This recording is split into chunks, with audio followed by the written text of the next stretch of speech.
Assalamualaikum warahmatullahi wabarakatuh. Perkenalkan, nama saya Farhan Pratama.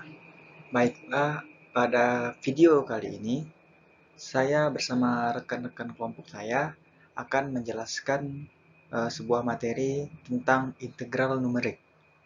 Sebelum itu, mari kita perkenalan terlebih dahulu.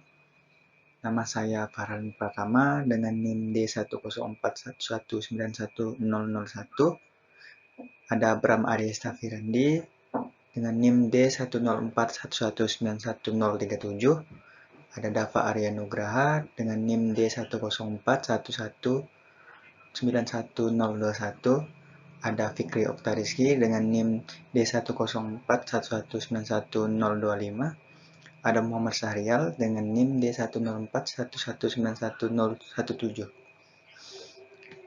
Baiklah, kita langsung saja masuk ke pembahasan. Yang pertama ada introduction, pengenalan terlebih dahulu. Apa sih integral numerik ini atau integrasi numerik? Jadi integrasi numerik ini juga dikenal sebagai kuadratur. Secara intrinsik merupakan prosedur yang jauh lebih akurat daripada diferensiasi numerik. Jadi untuk integral numerik ini merupakan prosedur yang jauh lebih akurat dibandingkan dengan diferensiasi numerik. Kuadrat ini mendekati integral dengan jumlah. Bisa dilihat fx, ada fungsi integral fx dx. Dan ada aturan yaitu I sama dengan di mana nodal absis xi itu dan bobot ai bergantung pada aturan khusus yang digunakan untuk kuadrat.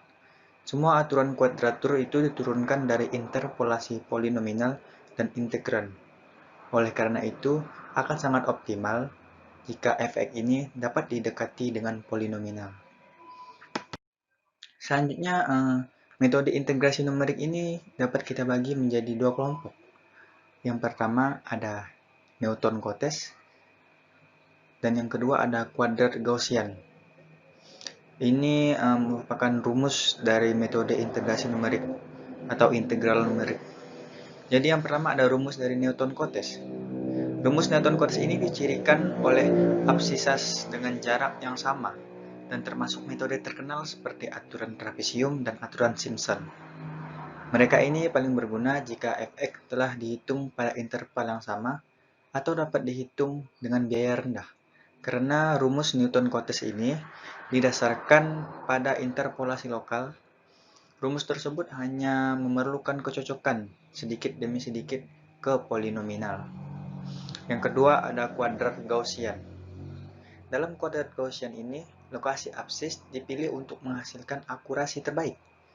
Karena dalam kuadrat Gaussian ini memerlukan lebih sedikit evaluasi dari integral untuk tingkat presisi tertentu.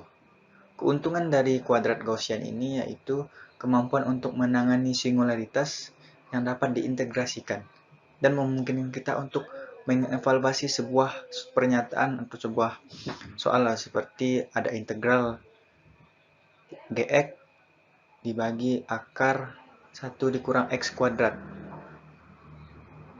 Asalkan gx-nya ini merupakan fungsi yang benar, jadi dapat memungkinkan kita untuk mengevaluasi sebuah pernyataan atau sebuah pertanyaan. Baiklah, mungkin sekian pengenalan integral numerik dari saya di sini. Selanjutnya untuk pembahasan seperti rumus Newton-Cotes dan kuadrat Gaussian akan dijelaskan oleh rekan saya selanjutnya. Newton-Cotes formula pada integral numerik. Pencarian integral numerik dengan rumus Newton-Cotes. Pertama kita lihat dari rumus integral tentu secara umumnya yaitu integral fx dengan batas a ke b. Kita dengan membagi rentang integrasi a, b menjadi n interval yang sama dengan panjang h, yaitu yang didapatkan dari b kurang a yang dibagi n, dan menunjukkan absis dari node yang dihasilkan dari x0, x1, x2 sampai dengan xn. Selanjutnya kita memperkirakan fx dengan polinomial derajat n yang memotong semua node. Bentuk Lagrange dari polinomial ini adalah seperti berikut, yang ini.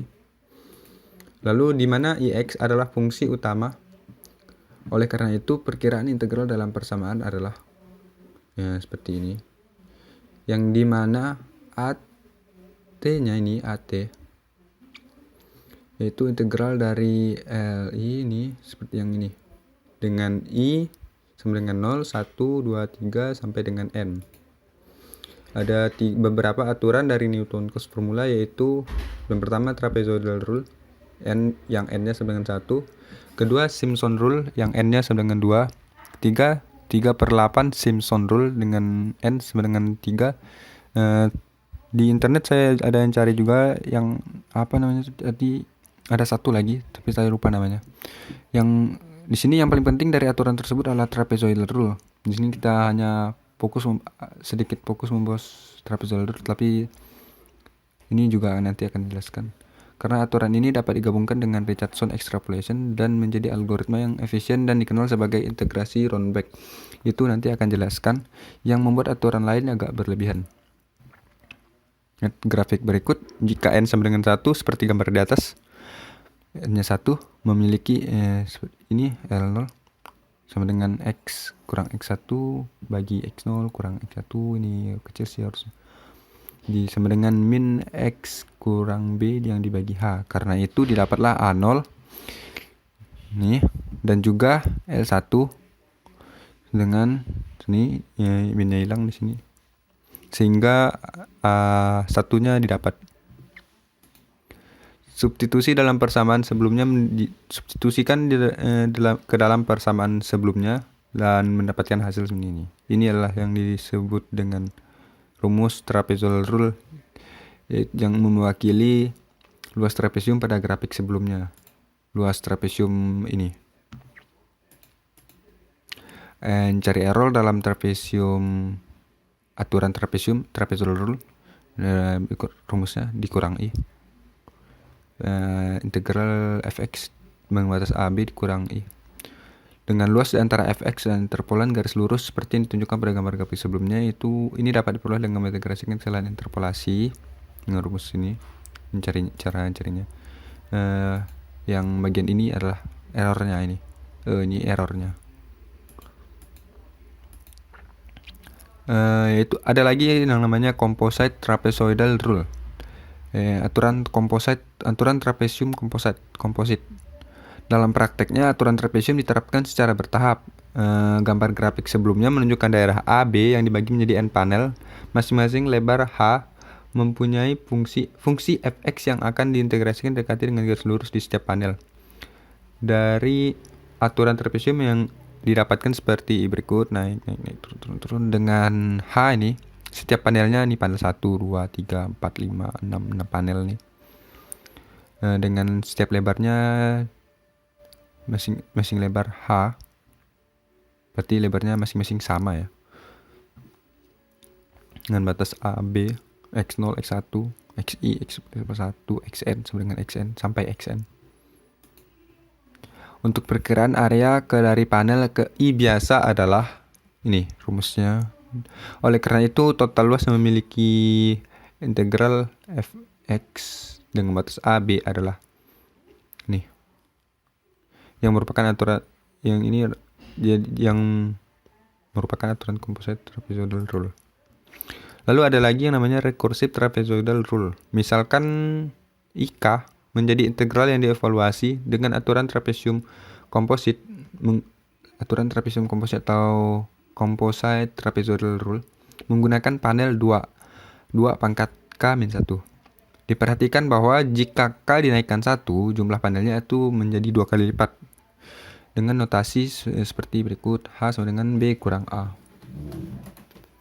Persamaan dari composite trapezoidal rule sebelumnya menghasilkan hasil seperti di bawah dengan K1, 2, dan 3. K itu jumlah panel ya mungkin ya. Nah, bukan. Ini beda. Sekarang dapat dilihat bahwa untuk sembarang K yang lebih besar dari 1 dapat dengan rumus seperti berikut. Untuk K yang sama dengan 2, 3 sama dengan N. Untuk yang K sama dengan 1 ini. Yang merupakan aturan trapesium rekursif. Perhatikan bahwa penjumlahan hanya berisi node baru yang dibuat ketika jumlah panel digandakan. Oleh karena itu, perhitungan urutan I1, I2, I3 sampai dengan IK dari sebelumnya melibatkan hal yang sama. Jumlah aljabar sebagai kalkulasi IK dilangsung dari persamaan komposit trapezoidal rule. Jadi berhubungan dengan komposit ya. Keuntungan menggunakan aturan trapesium rekursif adalah memungkinkan kita untuk memantau konvergensi dan menghentikan proses ketika perbedaan antara LK-1 dan LK menjadi cukup kecil. Suatu bentuk persamaan yang lebih mudah diingat. Nih, persamaan berikut nih. Di mana H sama dengan H besar dibagi N adalah lebar dari tiap panel.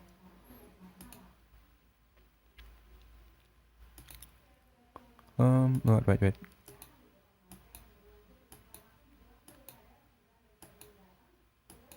Mana dia tadi? Untuk nilai error komposit dengan rekursif tuh hampir sama dengan trapezoidal ya, karena masih sama-sama trapezoidal. Untuk Simpson rule ya, selanjutnya Simpson rule itu sama dengan Simpson sepertiga rule ya. Dapat diperoleh dari Newton cotes N yang dengan N sama dengan 2, yaitu dengan melewatkan interpolan parabola melalui 3 node yang berdekatan seperti yang ditunjukkan pada gambar berikut. Ini 2 N-nya sama dengan 2. Area di bawah parabola yang mempresentasikan perkiraan dari integral fx dengan batas AB adalah ini adalah rumusnya. Untuk mendapatkan composite Simpson rule tentang integrasi A B dibagi menjadi n panel, n sama dengan genap dengan lebar n-nya genap dengan lebar masing-masing H sama dengan B dikurang A yang dibagi n, seperti yang ditunjukkan pada gambar berikut. Nih, n-nya genap 2, 3, 4, 5, 6, genap ya 6. Nilai error dari Simpson rule berikut. Aturan sepertiga Simpson harus mengharuskan jumlah n genap. Lalu bagaimana jika dengan n-nya ganjil? Ya, seperti ini, jika kondisi ini tidak terpenuhi, yaitu n-nya ganjil kan, kita dapat mengintegrasikan dengan 3 panel pertama atau terakhir dengan aturan Simpson dengan rumus berikut. Ini adalah rumus aturan Simpson 3/8. Lalu sisanya gunakan aturan sepertiga Simpson untuk panel yang tersisa. Sisanya digunakan 1/3 Simpson. Contoh soal, hitunglah integral dari fungsi berikut. Ini salah soal ini. Ini seharusnya 0. Yang di bawah ini 0. Di atas 1. Integral dari fungsi x2 dengan batas 0 sampai 1 dengan jumlah panel sama dengan 2. Ini solusinya dapat dari rumus-rumus yang sebelumnya yang telah dijelaskan, dapat 0,375. 0,5 dikali 0,25 ditambah 1,25 dibagi 2, dapat hasilnya 0,375. Berikut kode Python. Pertama kita cari definisikan fungsi dari fungsinya dulu ya. Fungsinya tadi kan x pangkat 2. Di sini x-nya saya ganti c, jadi c kali c. X pangkat 2 itu kan sama dengan x kali x. Kita cari definisikan fungsi trapezoidalnya dengan parameter a, b, k. Jika k sama dengan 1, I new-nya sama dengan fungsi a, nih fungsi dengan isinya a. B itu a atau batas atas jadi 1 dengan b yang bawah 0. Nih dibagi 2, ini mencari H, B kurang 2A bagi 2 itu kan rumus mencari H tadi kan. Lalu jika K-nya tidak sama dengan 1 atau lebih dari 1, dicari K sama dengan 2. K-nya sama dengan 2 dipangkat 2 pangkat K yang dikurang 1 tadi, cari K. Lalu di sini ada fungsi rekursif. Lalu tadi di contoh soal tadi kan kita sudah dapatkan A-nya 0 dengan 1, jumlah K-nya itu jumlah panelnya tadi 2, dengan fungsi ini 2x, dapat hasilnya 0,375.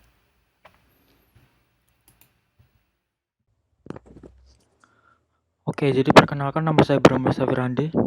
Saya akan menjelaskan penjelasan teman saya mengenai integral numerik.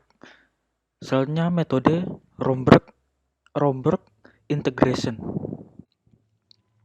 Yang pertama adalah penjelasan. Integral numerik Romberg integration menggabungkan aturan trapesium dan ekstrapolasi Richardson. Jadi yang paling pertama rumus di sini adalah R I, 1 sama dengan I, di mana I mewakili nilai perkiraan dari integral A ke B, dari B ke A, fungsi X dx yang dihitung oleh aturan trapesium rekursif menggunakan 2i-1 panel. 2 pangkat i-1 panel. Kesalahan dalam pendekatan ini adalah E sama dengan C1H kuadrat plus C2 H pangkat 4 dan seterusnya. Di mana H itu sama dengan nilai B dikurang A dibagi oleh 2 pangkat I kurang 1. Yang H ini adalah lebar panel. Integrasi Romberg dimulai dengan perhitungan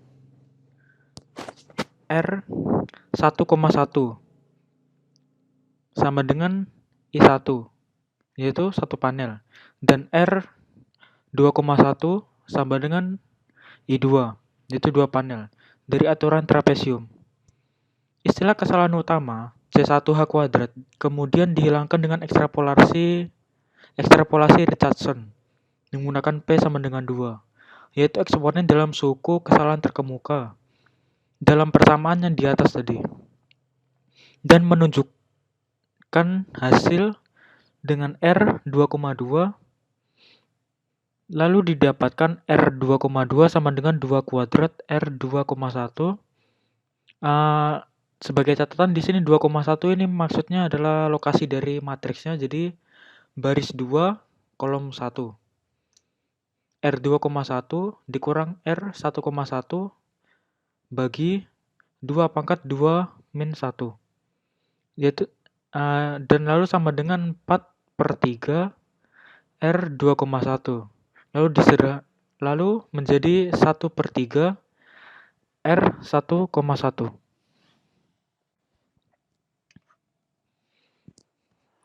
Jadi pada kali ini akan dibentuk sebagai larik atau matriks, bagaimanapun menyebutnya. Kita akan bentuk larik seperti ini bentuknya. Dan langkah selanjutnya adalah menghitung R 3,1 sama dengan I3, yaitu 4 panel, dan mengulangi ekstrapolasi Richardson dengan R 2,1 dan R 3,1, menyimpan hasilnya sebagai R 3,2. Lalu kita masukkan menjadi formula atau rumus R 3,2 sama dengan 4/3 R 3,1 dikurang 1/3 R 2,1. Elemen-elemen dalam array yang telah dihitung adalah ada 5, R 1,1, R 2,1, R 3,1, R 2,2, dan R 3,2. Kedua elemen di kolom 2 memiliki error berupa C2 H pangkat 4 yang juga dapat dihilangkan dengan ekstrapolasi Richardson menggunakan P pangkat 4 dalam persamaan yang tadi, yang awal. Dapat dipahami R3,3 sama dengan 2 pangkat 4 R 3,2 dikurang R 2,2 per 2 pangkat 4 min 1. Lalu kita hitung menjadi 16/15 dikalikan dengan R 3,2 min 1/15 dikalikan dengan R 2,2. Hasil ini mewakili kesalahan. Jadi O ini merupakan simbol dari error H pangkat 6. Lalu array telah diperluas menjadi yang tadi sebelumnya ada 5, sekarang menjadi 6. Bertambah R 3,3. Setelah diperhitungkan kembali seperti rumus di atas, maka akan menjadi ada 1, 2, 3, 4, 5, 6, 7, 8, 9, 10. Ada 10 nilai. Nilai terakhir yaitu R pangkat R 4,4. Di mana error pada R 4,4 yaitu ini masih sama seperti tadi. O ini adalah simbol dari error H pangkat 8. Perhatikan bahwa perkiraan paling akurat dari integral selalu merupakan suku diagonal terakhir dari array. Proses ini dilanjutkan sampai perbedaan antara dua suku diagonal yang berurutan menjadi suku kecil. Rumus umum ekstrapolasi yang digunakan dalam skema ini adalah RI, J sama dengan 4J kurang 1, RI, J kurang 1, dikurang I kurang 1, J kurang 1, per 4J kurang 1, dan dikurang 1. Dengan I itu lebih dari 1, dan J yaitu 2, 3, dan seterusnya sampai nilai I. Representasi dari gambar di atas ini adalah seperti ini. Jadi matriksnya kurang lebih bentuknya seperti 0 atas, yang 1 yaitu cuman segitiga bawah. Di mana pengali beta bergantung pada J dengan cara berikut. Jadi ini caranya. Dengan nilai J 2, 3, 4, 5, dan 6, kita dapat nilai A yaitu min 1 per 3, min 1 per 15, min 1 per 63, dan seterusnya. Sedangkan nilai yang B yaitu 4,3, 16 per 15, 64 per 63. Jadi array segitiga ini cocok untuk perhitungan tangan, tetapi implementasi komputer dan algoritma Romberg dapat dilakukan dengan array satu dimensi R aksen. Setelah ekstrapolasi pertama, R1,1 tidak pernah digunakan lagi, sehingga dapat diganti dengan R2,2, yang hasilnya akan seperti di bawah ini. Jadi turunan dari R1 yaitu R2,2, dan turunan dari R2 yaitu R2,1. Di babak ekstrapolasi kedua ditentukan oleh persamaan B dan C. R3,2 akan menimpa R2,1 dan R3,3 akan menimpa R2,2. Sehingga nilai array akan berisi seperti ini. Turunan dari R1 yaitu R3,3, turunan dari R2 yaitu R3,2, turunan dari R3 yaitu R3,1, dan seterusnya. Dengan cara ini, turunan dari R1 selalu berisi di hasil terbaik saat ini. Rumus ekstrapolasi putaran kakak adalah turunan dari RJ 4K min J, turunan dari J plus 1 min turunan dari RJ per 4K min J dikurang 1, dengan catatan J itu nilainya K min 1, K min 2, dan seterusnya sampai nilainya 1. Menurun. Jadi untuk meningkatkan pemahaman, jadi ini adalah contoh soal. Soalnya adalah, perintahnya adalah gunakan Romberg integration untuk menghitung integral 0 ke P fx dx, di mana fx ini adalah nilai sin x, nilainya sin x. Pertama-tama kita akan menentukan rumusnya. Jadi seperti yang kita sudah pelajari tadi, rumus dasar Romberg integration yaitu R1, J sama dengan CTR. CTR ini yaitu composite trapezoidal rule atau rumus trapesium composite. HI untuk I sama dengan 1. RI, J yaitu kita kalau rumus di bawah ini untuk I lebih dari 1, yaitu 4 pangkat J min 1 RI J min 1 RI min 1 J min 1 per 4J min 1 dikurang 1. Dengan catatan H sama dengan B min A per 2 pangkat E min 1. Di mana A dan B adalah batasan dari integral tadi, 0 dan P dan I adalah indeks dari baris. Sedangkan rumus CTR sendiri adalah I sama dengan B per 2. Jadi ini kurung segi fx1 plus 2 hasil penjumlahan dari fx I plus fx1. Ini jadi yang di sigma ini adalah batasan n-1 dan I sama dengan 2.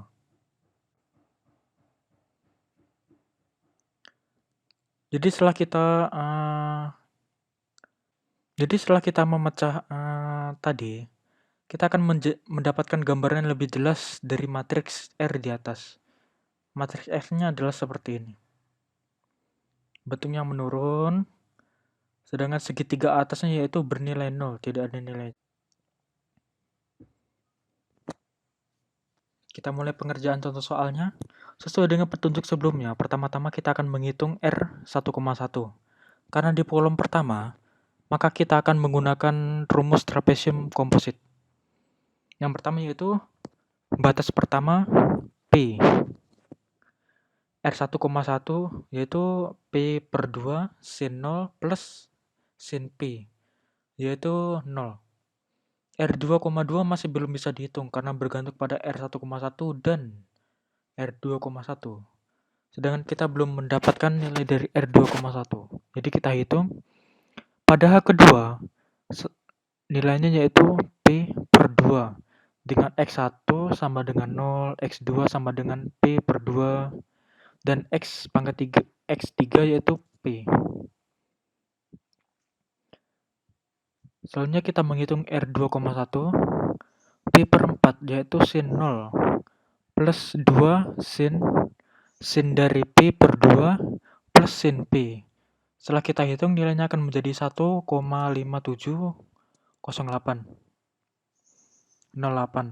Jadi kita sudah bisa menghitung R2,2. Seperti ini rumusnya. 4R2,1 dikurang R1,1 dibagi 3. Nilainya yaitu 2,0944. Yang lain bisa diisi dengan cara yang sama, seperti di bawah ini.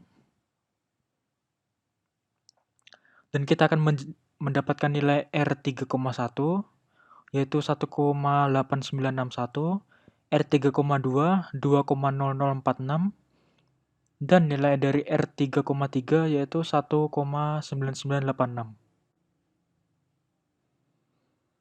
Dengan cara yang sama kita menghitung R4,1, R4,2, R4,3, R4,4 yang nilai R4,1-nya yaitu 1,942, 1,9742, maaf salah. R4,2 memiliki nilai 2,0003, R4,3 memiliki nilai 2,0000 yaitu 2, dan R4,4 nilainya 2,000. Karena telah konvergen di R4,4, jadi nilainya itu tetap meskipun naik turun. Dan kita sudah mendapatkan nilai yang stabil atau statis, tidak berubah-ubah lagi. Maka hasil dari pengerjaan ini adalah di R4,4 dengan nilai 2,000. Jadi selanjutnya adalah kode Python untuk mengerjakan soal seperti ini. Nah, seperti ini kodenya. Def integrate, ini kita membuat fungsi dan parameternya di dalam yaitu pertama fungsinya, yang kedua batas pertama, B ini batas kedua, batas atas, sedangkan A batas bawah, dan N ini abaikan saja karena tidak mempengaruhi nilai penghitungan kita. Yang pertama dari nilai kita yaitu sin X, kita masukkan di sini sin, sedangkan batas bawahnya yaitu 0, batas atasnya yaitu pi. Jadi sumber kode ini adalah dari link di bawah ini. Jadi karena kode di atas ini tidak bekerja pada semua IDE atau Integrated Development Environment. Jadi ini beberapa perubahan yang saya buat, itu menambahkan import numpy as np dan print hasil. Jadi kalau kode di bawah ini bekerja untuk harapannya semua IDE Python. Jadi setelah kita memasukkan kode seperti tadi, Jadi hasilnya itu 2,0000. Jadi di sini kita tidak menunjukkan pada baris keberapa dia konvergen, hanya hasilnya saja. Sekian dari penjelasan saya, silakan ke teman saya. Terima kasih. Oke, Assalamualaikum warahmatullahi wabarakatuh. Perkenalkan, nama saya Dava Nugraha. Pada kesempatan kali ini saya akan melanjutkan penjelasan mengenai integral numerik yang sebelumnya telah teman saya berikan. Pada kali ini saya akan memberikan subbab dari integral numerik mengenai integral Gauss. Integral Gauss merupakan turunan dari metode Newton-Cotes. Sebenarnya metode Newton-Cotes ini sudah sangat bagus, namun metode tersebut memiliki dua fitur yang kurang diinginkan. Yang pertama, kita harus menggunakan evaluasi fungsi sejumlah n plus 1 untuk hasil yang presisi pada polinomial berderajat n.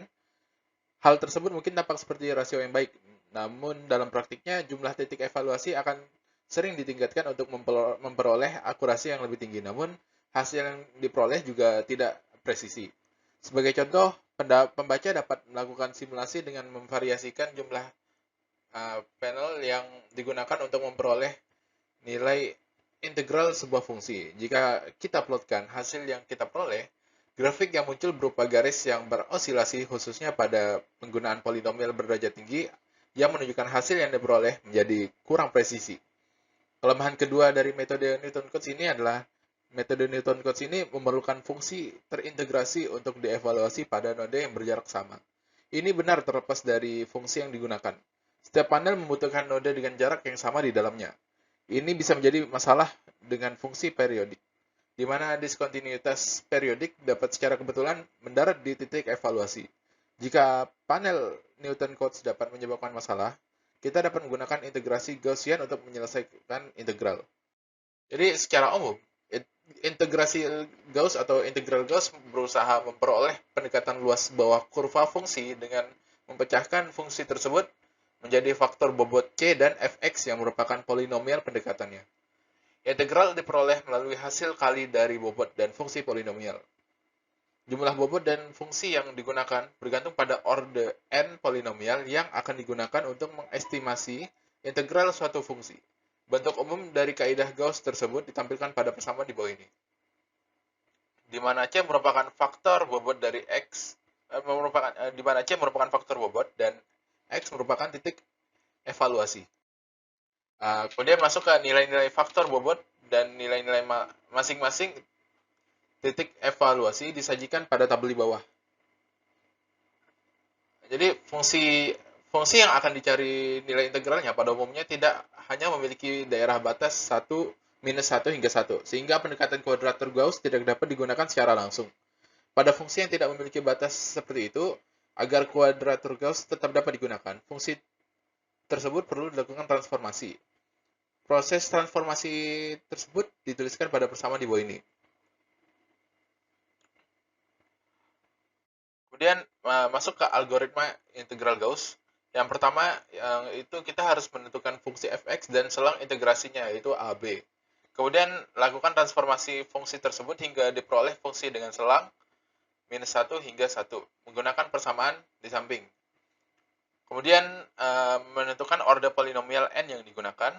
Kemudian melakukan proses integrasi dengan mengalihkan faktor bobot C dengan fx I seperti yang ditunjukkan pada persamaan di bawah. Kemudian sebagai contoh soal agar lebih dapat dipahami, di sini ada soal yaitu hitunglah integral fungsi dengan menggunakan metode Gauss-Legendre 2 titik. Integral ini memiliki titik bawah yaitu 1 hingga 2. Kemudian agar fungsi tersebut dapat dicari nilai integralnya menggunakan metode Gauss-Legendre, fungsi tersebut perlu ditransformasi terlebih dahulu. Jadi kita transformasi agar mendapatkan batas minus 1 hingga 1. Jadi dalam kasus ini berubah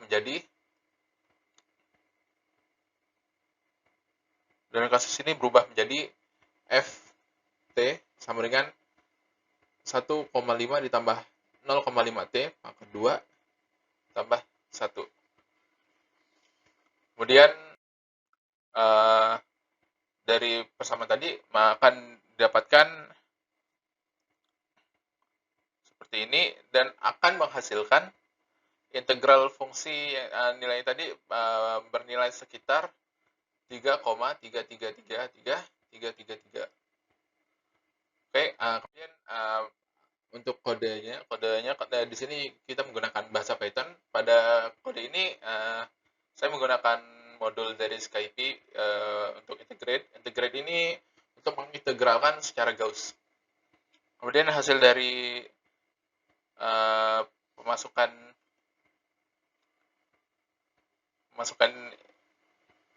rumusnya akan menghasilkan 3,33333 sesuai dengan yang sebelumnya itu.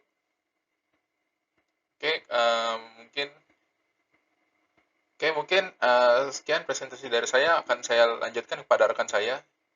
Assalamualaikum warahmatullahi wabarakatuh. Pada kesempatan kali ini saya akan menjelaskan yaitu integrasi numerik, dan bagiannya itu adalah integral multiple, atau kita bisa bahasa Indonesia kan adalah integral lipat 2. Mungkin dari sebagian kita belum familiar dengan yang namanya integral lipat 2, tapi pada kesempatan kali ini saya akan mencoba menjelaskan sebisa saya untuk menjelaskannya apa itu integral multiple, dan kita akan mencobanya dengan contoh soal. Oke, langsung saja. Secara mudahnya, integral multiple ini atau integral lipat 2 ini adalah integral biasa atau integral tunggal bisa kita sebut. Nah, yang hasilnya itu diintegralkan kembali. Nah, jadi dia itu adalah integral biasa, namun ketika udah ada hasilnya itu kita integralkan lagi. Nah, dan dinyatakan dengan persamaan sebagai berikut. Bisa kita lihat persamaannya ini, integralnya ada 2 f dalam kurung x, y dx dy. Kemudian yang saya buat kotak ini adalah itu step pengerjaannya. Jadi kalau kotak warna oranye itu adalah yang harus pertama kali kita kerjakan. Jadi kita mengerjakannya dari dalam kotak X ini, kotak yang warna orange ini. Nah, kemudian jika sudah mengerjakan yang bagian dalamnya, barulah kita mengerjakan secara keseluruhannya, yaitu bagian yang paling luarnya. Secara mudahnya seperti itu, semoga bisa dipahami. Oke, langsung saja kita mencobanya dengan penerapan di soal. Nah, untuk soal kali ini kita akan menggunakan integral yang memiliki batas, yaitu integral tentu. Dengan soalnya seperti berikut. Batas atasnya 1, kemudian batas bawahnya 0, integral yang terluarnya, integral keduanya, sedangkan integral dalamnya batas atasnya 2, kemudian batas bawahnya 0, 2x dikurang 3y dx dy. Oke, dengan cara penyelesaiannya sebagai berikut. Nah, ini ada cara penyelesaiannya. Pertama, ini semoga kursornya nampak ini. Kita integralkan dulu sehingga hasilnya itu adalah integral 1, atasnya itu 1, bawahnya 0, kemudian diintegralkan. Kalau masih ingat rumus integral itu ax n sama dengan a per n tambah 1 x pangkat n tambah 1. Nah, jadi 2 per 1 tambah 1 x pangkat 1 tambah 1. Kemudian dikurangi 3y, 1 per 0 ditambah 1 x dy. Nah, jadi kalau udah dapat seperti ini, kita jumlahkan nih.